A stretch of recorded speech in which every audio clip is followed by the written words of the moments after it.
Bueno, tenemos poco tiempo para el mensaje. Se van a dar cuenta por qué hoy quiero que comencemos un nuevo serie de estudios hasta donde Dios nos dé, dirigidos obviamente por Él, mensaje de Él para nosotros. Quería comenzar pensando, ¿te has sentido solo en algún momento? ¿Has pasado por momentos dolorosos? ¿Has visto correr lágrimas de tu esposo o esposa o de un familiar? Pues los destinatarios de la carta que vamos a leer ahora eran personas que habían sufrido mucho, que habían salido huyendo de sus tierras, de sus casas, por causa del Evangelio. Salieron por los enemigos del Evangelio, huyendo y con sus familias, y no fue fácil. A ellos está dirigida esta palabra y también para nosotros. Es así que quiero que iniciemos comenzando el libro de Santiago. El autor, ¿por qué se llama Santiago? Porque es como una unión de dos palabras. San Jacob, San, y ahí se deriva Santiago, es Jacobo el justo, era conocido como Jacobo el justo, y según dicen los historiadores tenía unas rodillas de camello. ¿Por qué rodillas de camello? Porque por el tiempo que duraba en la presencia del Señor. Entonces, por eso él fue conocido por las rodillas grandes que tenía, de las horas que pasaba frente a su Señor. ¿Cómo así oraba? Ese es, sí, obviamente sí, él oraba de rodillas y estaba frente a su Señor rendido. Entonces se le conoció como de las rodillas de camello. Y vamos a ver quién es ese Jacobo, porque en la Biblia menciona a varios Jacobos. Hay un discípulo, o dos, estoy seguro, pero por lo menos un discípulo que llamaba Jacobo. Hay otro Jacobo que vamos a mirar aquí en Mateo 13, que es nuestro Jacobo, el autor del libro de Santiago. Mateo 13, Mateo capítulo 13, versículo 53. Mateo 13, 53. Dice, aconteció, si necesitan alguien ayuda, miren, si alguien necesita ayuda, por favor, sea usted un siervo, una sierva de Dios, ayudándole a su compañero y ayudados si tiene dificultades para encontrar. Dice, versículo 53. Aconteció que cuando terminó Jesús estas parábolas, se fue allí. Vino a su tierra y les enseñaba en la sinagoga de ellos de tal manera que se maravillaban y decían, ¿de dónde saca esta sabiduría y estos milagros? ¿No es este el hijo del carpintero? ¿No se llama su madre María y sus hermanos Jacobo, José, Simón y Judas? ¿No están todas sus hermanas con nosotros?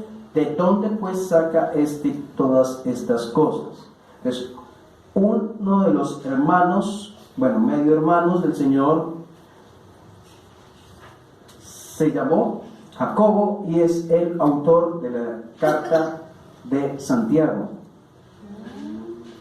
Entonces, yo sé que hemos escuchado por la religión tradicional que María no tuvo hijos, pero encontramos en esta cita, la referencia que hace es que ella tuvo hijos y tuvo hijas. ¿Cuántos? No dice exactamente, porque menciona solamente a los hombres, Jacobo, José, Simón, Judas, menciona 4 hombres, y cuando menciona a las hijas solamente dice hermanas, no dice cuántas.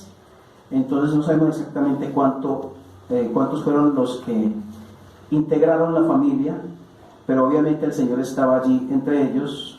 Pero sabemos que Él no nació como nacimiento normal, no por la unión de hombre y mujer, lo que sí sucedió con el resto de hermanos.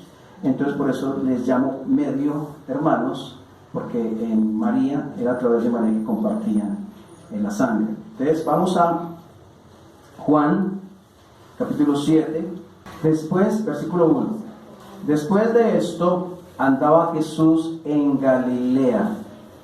7, versículo 1. Después de esto andaba Jesús en Galilea, pues no quería andar en Judea por los judíos, porque los judíos intentaban matarlo. Estaba cerca de la fiesta de los judíos, la de los tabernáculos, y le dijeron sus hermanos, miren, versículo 3, y le dijeron, ¿quiénes? Sus hermanos, sal de aquí y vete a Judea, para que también tus discípulos vean las obras que haces, porque ninguno que procura darse a conocer hace algo en secreto. Si estas cosas haces, manifiéstate al mundo. Y versículo 5 dice, ni aún sus hermanos creían en él.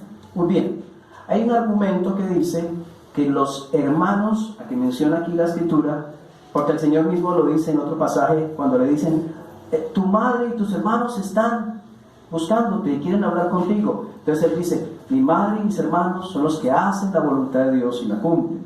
Entonces, utilizando ese pasaje, los hermanos que se mencionan aquí son aquellos que han creído en él. Vemos que no, esos hermanos no habían creído en él, no tenían fe en él. Entonces sería contradictorio decir que los hermanos son aquellos que han confiado en él, cuando no, en este caso, como en el caso anterior, cuando habla de hermanos, está hablando literal, de sangre, de familia. Hechos capítulo 1. ¿Ves? Sus hermanos no creían en él. Hechos, ahí enseguida de Juan, al lado de Juan, recuerden los evangelios son Mateo, Marcos, Lucas, Juan, y el quinto libro del Nuevo Testamento es Hechos. Hechos 1:12. Está hablando después de la ascensión del Señor. El Señor se va, después de haber resucitado, subió a los cielos. Versículo 12. Entonces volvieron a Jerusalén desde el monte que se llama del Olivar, o lo menciona la escritura como Monte de los Olivos, el cual está cerca de Jerusalén, camino de un sábado o día de reposo. Versículo 13. Cuando llegaron, subieron al aposento alto, donde quienes vivían allá, se alojaba Pedro, Jacobo, ese es un discípulo, Juan, Andrés, Felipe, Tomás, Bartolomé, Mateo. Mire, ahí está el segundo discípulo llamado Jacobo, Jacobo hijo de Alfeo, Simón el celote y Judas hermano de Jacobo. Son los discípulos. Versículo 13 menciona a los discípulos. 14. Todos estos perseveraban unánimes en oración y ruego con las mujeres y con María, la madre de Jesús, y con... ya llegaron. Los que estaban lejos, ya llegaron. Estos que no creían, ya creyeron. Y entre sus hermanos, ¿quién estaría?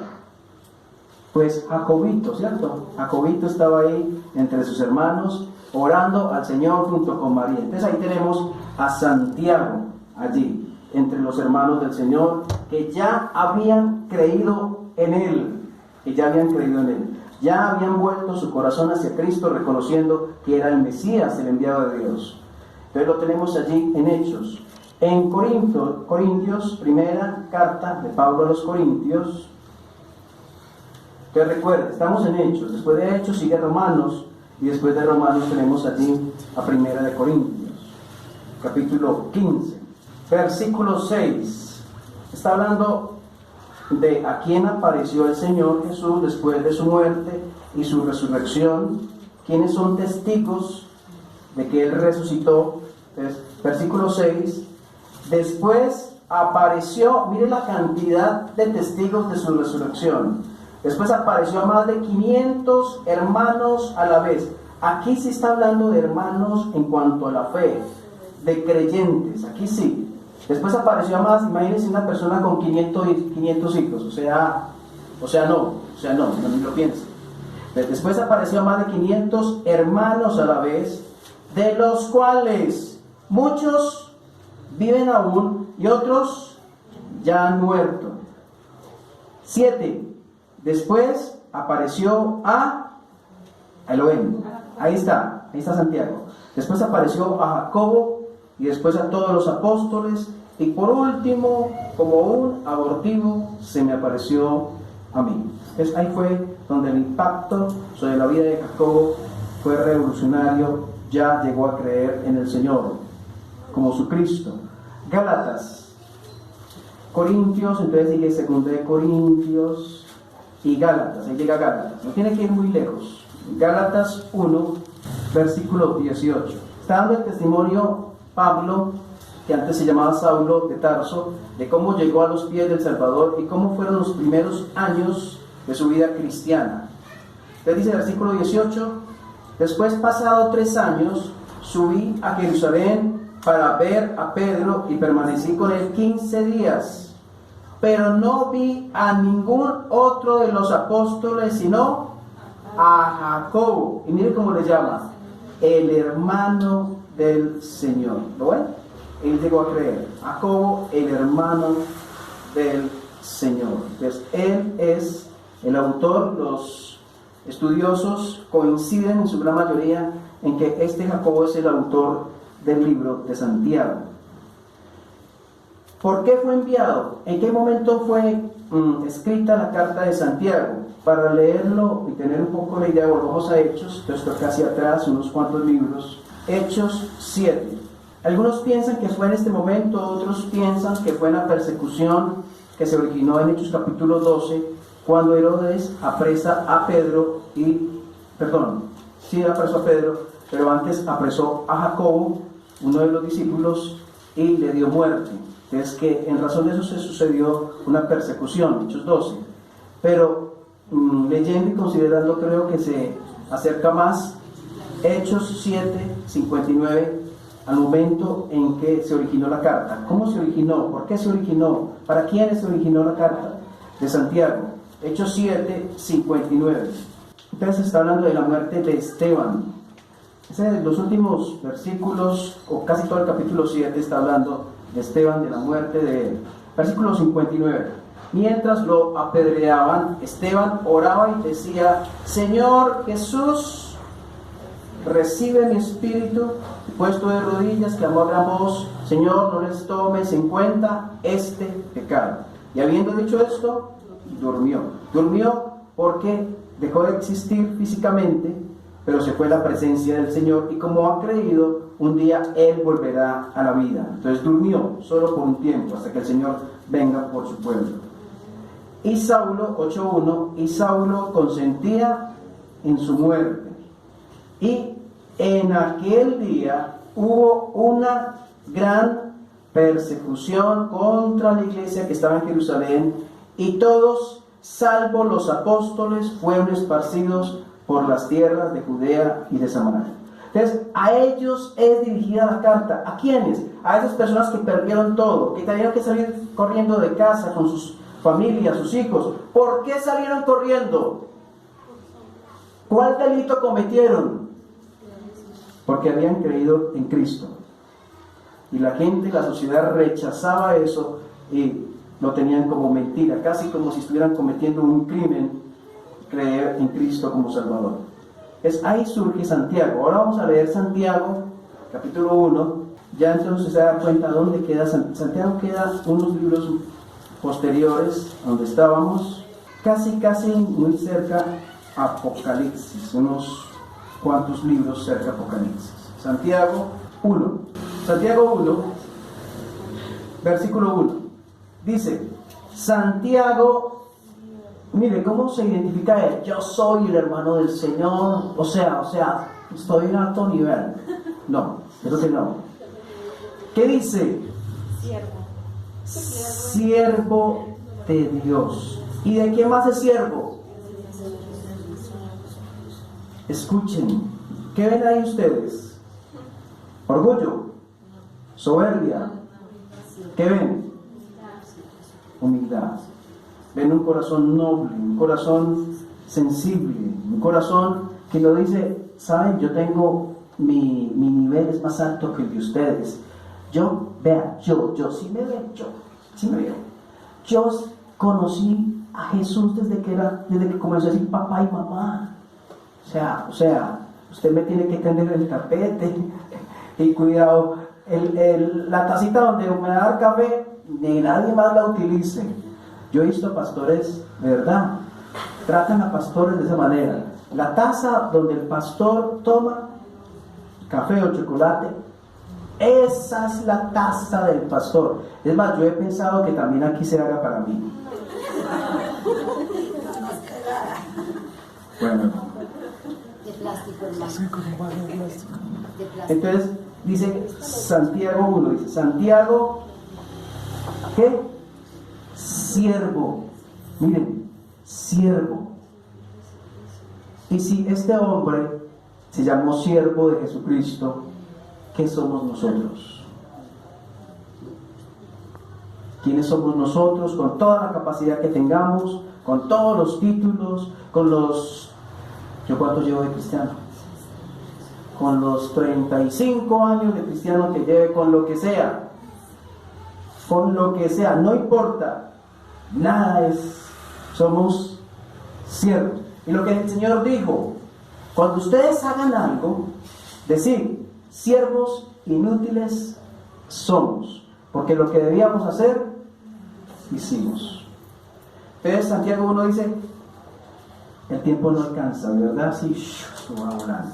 Santiago, siervo de Dios y del Señor Jesucristo, ¿a quiénes? ¿Ves? Ahí es donde el quiénes es a esos que fueron sacados corriendo de sus tierras, judíos creyentes, a las 12 tribus que están en la dispersión, salud. Hermanos míos, gozaos profundamente cuando os halléis en diversas pruebas, sabiendo que la prueba de vuestra fe produce paciencia. Pero tenga la paciencia su obra completa para que seáis perfectos y cabales, sin que os falte cosa alguna. Si alguno de ustedes tiene falta de sabiduría, pídala a Dios, el cual da a todos abundantemente y sin reproche, y le será dada. Pero pida con fe, no dudando nada, porque el que duda es semejante a la onda del mar que es arrastrada por el viento y echada de una parte a otra. No piense, pues, quien tal haga, que recibirá cosa alguna del Señor, ya que es persona de doble ánimo e inconstante en todos sus caminos. El hermano que es de humilde condición, gloríese en su exaltación, pero el que es rico en su humillación, porque él pasará como la flor de la hierba. Cuando sale el sol, con calor abrasador, la hierba se seca, su flor se cae y perece su hermosa apariencia. Así también se marchitará el rico en todas sus empresas. Bienaventurado el hombre que soporta la tentación, porque cuando haya resistido la prueba, recibirá la corona de vida que Dios ha prometido a los que lo aman. Cuando alguno es tentado, no diga que es tentado de parte de Dios, porque Dios no puede ser tentado por el mal, ni Él tienta a nadie, sino que cada uno es tentado cuando de su propia pasión, deseo pecaminoso, es atraído y seducido. Entonces esa pasión, ese deseo pecaminoso, después que ha concebido, da a luz el pecado, y el pecado, siendo consumado o llevado a cabo, da a luz la muerte. Amados hermanos míos, no se equivoquen, no erréis. Toda buena dádiva o un buen regalo y todo don perfecto desciende de lo alto, del Padre de las luces, el cual no hay mudanza ni sombra de variación. Él, de su voluntad, nos hizo volver a nacer por la palabra de verdad, para que seamos primicias de sus criaturas. Por esto, mis amados hermanos, todo hombre sea rápido para hablar, no, pronto para oír, tardo para hablar y tardo para irarse, porque la ira del hombre no obra la justicia de Dios. Por lo cual, desechando o dejando a un lado toda inmundicia abundancia de malicia, reciban con mansedumbre la palabra implantada, la cual puede salvar vuestras almas. Sed hacedores de la palabra y no tan solamente oidores, engañándoos a vosotros mismos. Si alguno es oidor de la palabra, pero no hacedor de ella, ese es semejante al hombre que considera un espejo su rostro natural. Él se considera a sí mismo y se va y pronto olvida cómo era. Pero el que mira atentamente en la perfecta ley, la de la libertad, y persevera en ella, no siendo oidor olvidadizo, sino hacedor de la obra, este será bienaventurado en lo que hace. Si alguno se cree religioso entre vosotros, pero no refrena su lengua, sino que engaña su corazón, la religión de tal es vana. La religión pura, sin mancha, delante de Dios el Padre, es esta: visitar a los huérfanos, a las viudas en sus tribulaciones, y guardarse sin mancha del mundo. Bien, hemos terminado de leer capítulo 1 de Santiago. Entonces, Santiago 1 lo he dividido en varias partes. Primero, del versículo 1 al 11. ¿Qué encontramos del versículo 1 al 11? Lo he denominado la fe y las pruebas. La fe y las pruebas. ¿Por qué la fe y las pruebas? Porque allí en versículo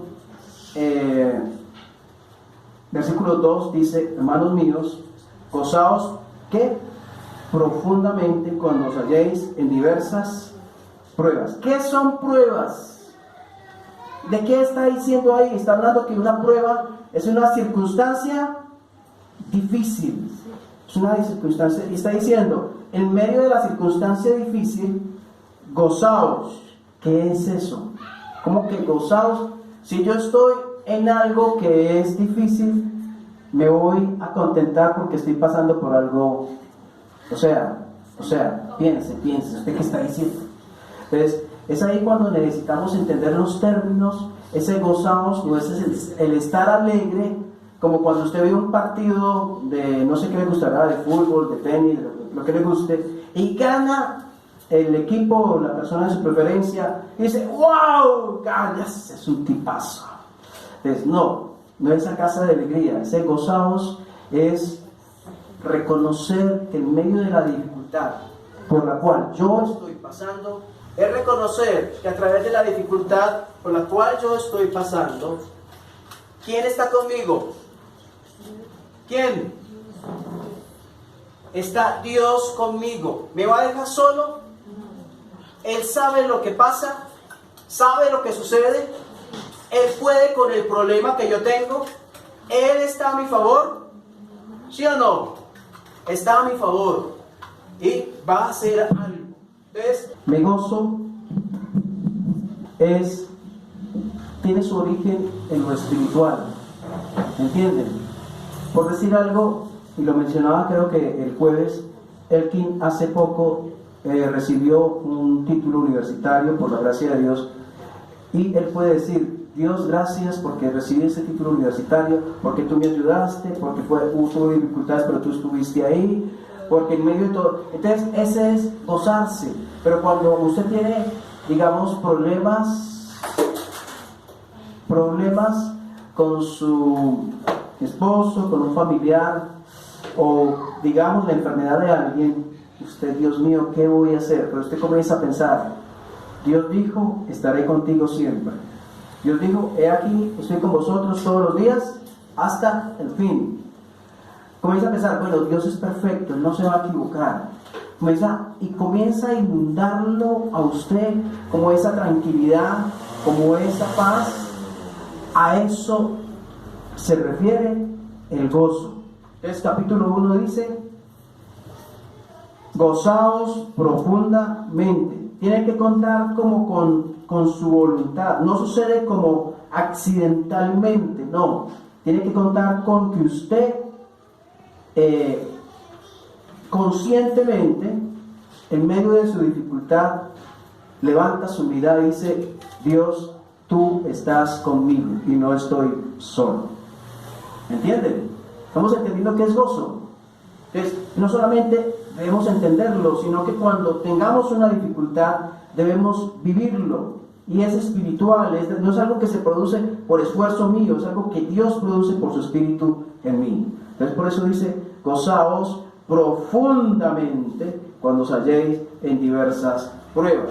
Y dice, sabiendo que la prueba de vuestra fe produce, ¿qué cosa?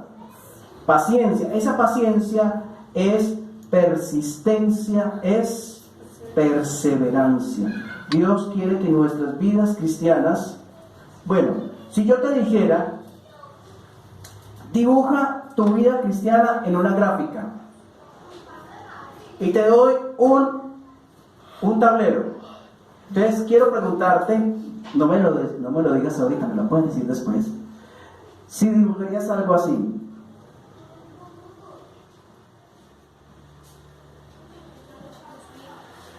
lo dibujarías así, tu vida cristiana. O sea, comencé muy animado, tuve un problema, después se me acabó el problema y entonces, pero después, ay no, es que tuve un hijo que es tremendo, o una hija. Hay hijas muy terribles, hay hijas terribles.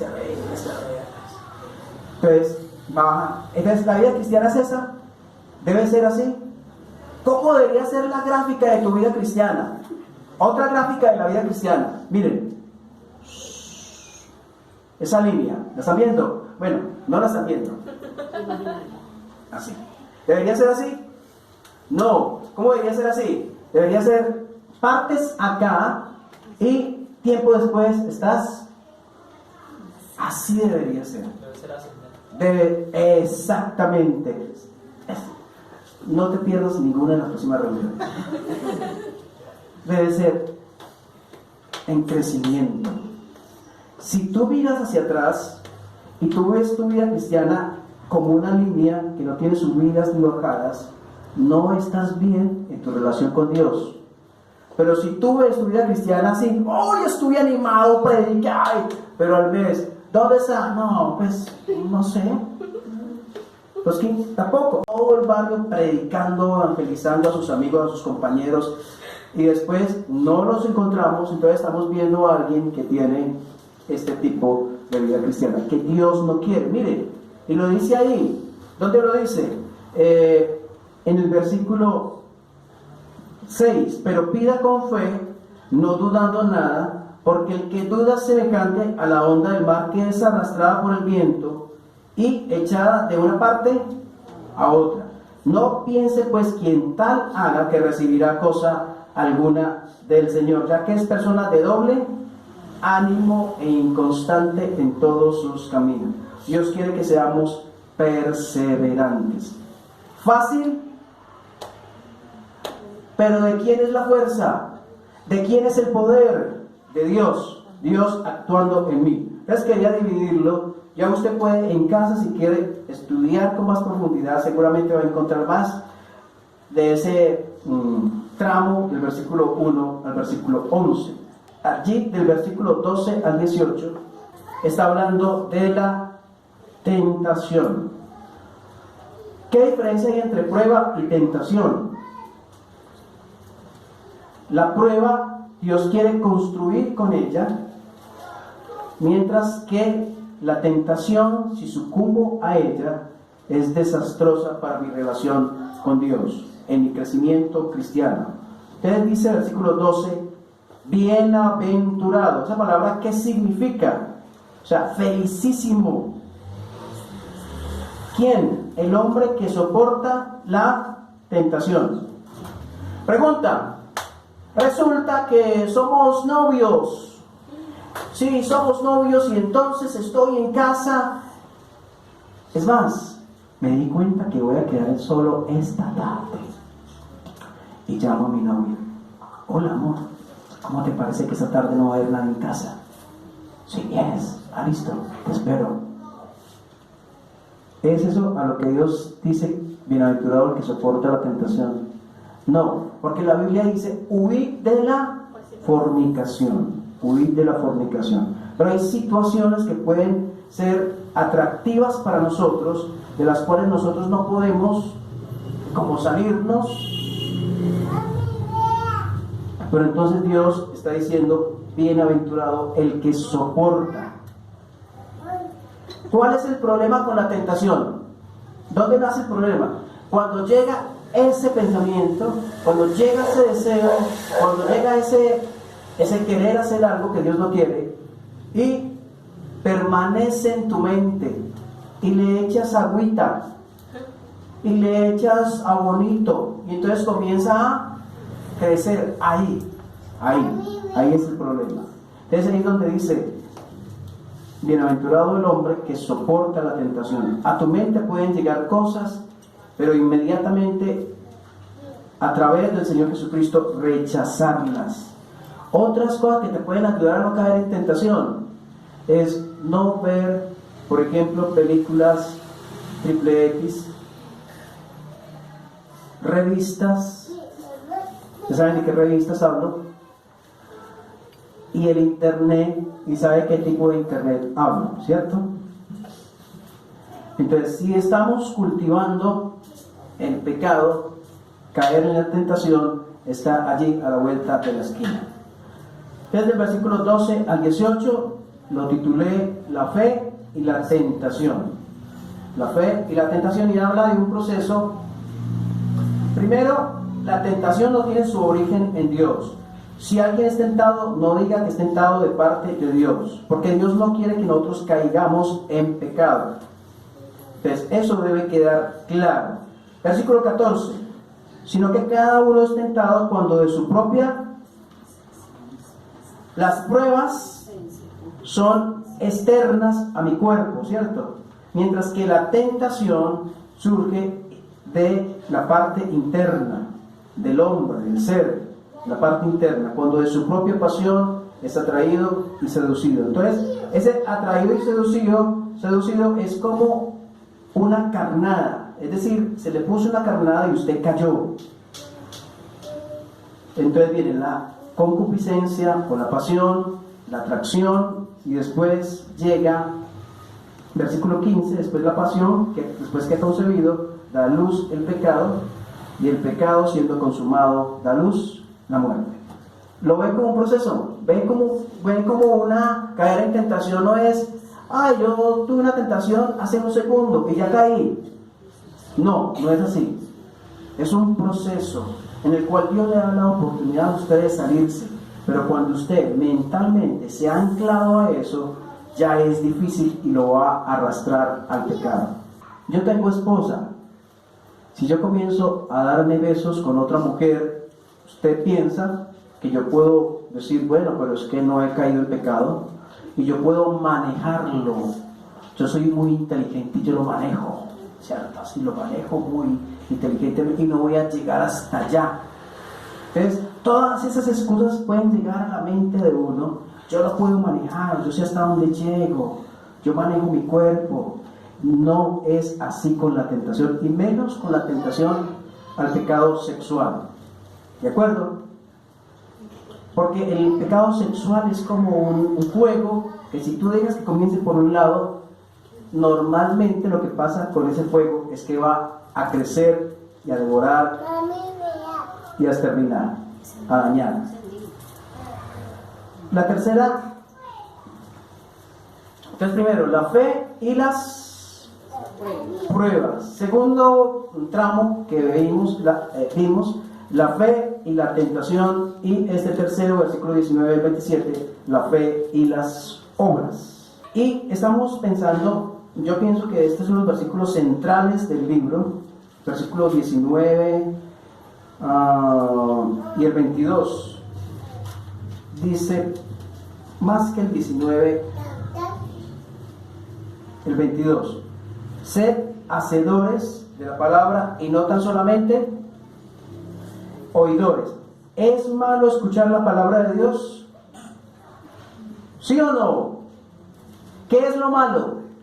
Que haya solamente una actitud de escuchar. Simplemente, ve tan chévere, ve tan bueno. Pero usted debe decir, ve tan bueno. Dios, ayúdame a vivirlo. Ayúdame a aplicarlo. Ayúdame a que esa palabra que yo escuché, ¿cómo la aplico? ¿Cómo en mi caso voy a vivirla? Entonces es algo que usted hace conscientemente. Ser hacedores de la palabra y no tan solamente oidores, engañándoos a vosotros mismos. Engañándoos a vosotros mismos. Entonces Dios quiere que su justicia se manifieste, la justicia de Dios. ¿Cómo se manifiesta la justicia de Dios? A través de personas que viven para Él. Así el mundo puede ver la justicia de Dios. Dios quiere que seamos hacedores de la palabra y Dios quiere que no haya religiosidad. Esa religiosidad sin santidad es vanidad, no sirve de nada esa tal religiosidad. Ese es como el resumen del párrafo del tramo del versículo 19 al 27. Y el versículo clave en que quiero que pensemos, si usted quiere memorizarlo como tarea, es este, Santiago 1:22. Estamos en un mundo que está cansado de religión. Estamos en un mundo que está cansado de que surgió un grupo religioso y otro y otro y otro, y quieren ver realidad. Y Dios no quiere religiosidad, Dios no quiere evangélicos, personas que simplemente les guste cantar música cristiana, personas que simplemente les guste andar con una Biblia o dejarla abierta allí en la casa, en alguna parte. Dios quiere personas que hagan, vivan su palabra. Y nosotros, la iglesia de Calarcá, está llamada a ser de esa clase de personas, hacedores de la palabra, que oigamos la palabra sí, pero para vivirla en casa, para aplicarla con nuestro esposo o esposa, para aplicarla con nuestros hijos, para aplicarla en nuestra vida cotidiana. Sed hacedores de la palabra y no tan solamente escuchar, porque si solamente se está escuchando y no se vive la palabra, nos estamos engañando. Lo que estamos aplicando es una anestesia espiritual. Para no sentirnos mal, escuchemos, pero no me interesa nada más que eso. Y eso no es lo que Dios quiere con nosotros. ¿Te apuntas a que lo dejes como tarea para aprender esta semana? ¿Sí? Santiago 1:22. Oremos. Señor, gracias por haber visto como un abrebocas del libro de Santiago, donde tú hablas a nuestras vidas. De un libro que fue escrito hace tanto tiempo para una comunidad de creyentes perseguidos, de creyentes que habían pasado por momentos tan difíciles, pero a quien también el siervo de Dios, Jacobo, anima a ese desafío, a vivir la palabra. Señor, estamos en un mundo lleno de religiosidad, donde hay muchas personas que les gusta tal pastor, como habla, como enseña, o que les gusta la música cristiana, o que les gusta el tambor o los instrumentos de alguna iglesia, o que les gusta la manera en que saltan y danzan en una iglesia, y cantidad de personas que se animan por medio del espectáculo que puede representar y formarse. Pero tú vas más allá que todo eso. Tú quieres personas que escuchen tu palabra, que oigan tu palabra, pero también que vivan tu palabra.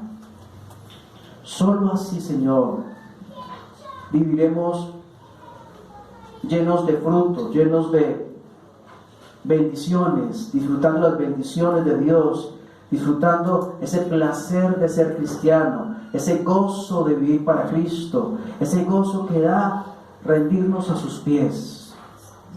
Dios, queremos pedirte que si alguno de los presentes está equivocado, está confundido de lo que es el cristianismo y piensa que el cristianismo es una religión, pueda salir de esa idea, porque el cristianismo más no es religión, el cristianismo es vida, la vida de Dios en mí.